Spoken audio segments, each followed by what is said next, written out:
She was standing at the gate, holding a sign with my name on it. Like I was a stranger she'd been hired to collect. I'm Daniel, 31, a software project manager who spent 14 months in Dublin on a contract that was supposed to last 6. I didn't tell anyone I was coming home early. I thought I wanted the surprise.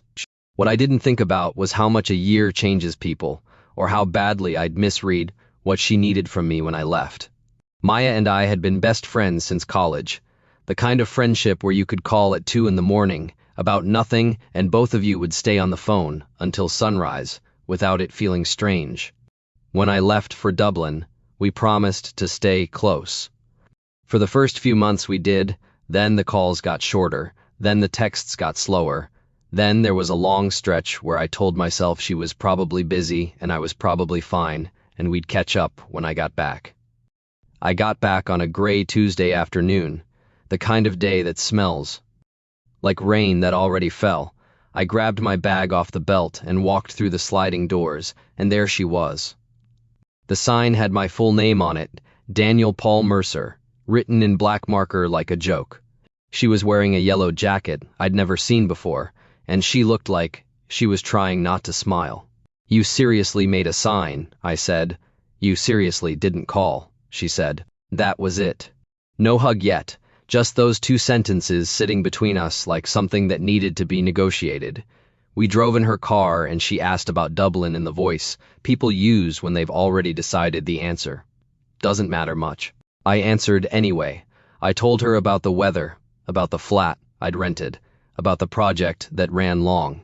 She nodded and drove, and I watched the city come back to me through the window, like a film I'd half forgotten. We stopped at a diner we used to go to in our mid-20s, a habit that had survived long enough to feel like tradition. The same booth near the window, the same laminated menu neither of us needed to read. A guy at the counter recognized her and called her name, and she waved at him without turning fully around. "You know him?" I asked. "Everybody knows me here," she said. "I come a lot."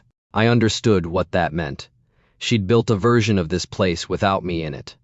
Not out of spite, just out of necessity. The waiter came and we ordered, and for a while it was okay, easy, even. We talked about her job, about her sister's new apartment, about a movie she'd seen that I hadn't. The food came and the coffee came, and I thought maybe I'd been wrong to worry, maybe it was just going to fall back into place. Then her phone buzzed, and she looked at it and something in her face shifted. "That's Marcus," she said. I didn't know who Marcus was. That was the thing I wasn't prepared for. A year ago, I could have named every person in her life by their role, their history, their particular way of complicating things. Marcus was a name I had no file for. "Friend?" I asked. "It's complicated," she said, and she put the phone face down on the table. I didn't ask the follow-up. Not because I wasn't curious, because I could see she was already tired of the question she thought I was about to ask. "You don't have to explain him to me," I said. She looked up. "People usually want the explanation." "I'm not people," I said. "I'm the one who left for a year and didn't call enough." Something shifted in her eyes. Not forgiveness, exactly. More like recognition. Like she'd been braced for a conversation that wasn't coming. We sat there for a minute, and the diner filled with the sound of plates and other people's words. She picked up her coffee and held it with both hands, the way she always did when she was letting something settle.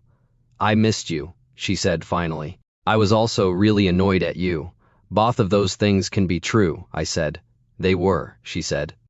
Her phone buzzed again, and this time she picked it up and typed something short and set it back down. Whatever she said, it ended something I didn't ask. She didn't explain. We ordered pie because that was what we always did when something needed to be absorbed quietly. I paid the check, not as a gesture, just because I'd been away and she'd kept showing up, and it felt like the smallest accurate thing I could do. Walking out, she handed me back the sign she'd made at the airport. She'd folded it into thirds. I unfolded it in the parking lot and read my name across it one more time.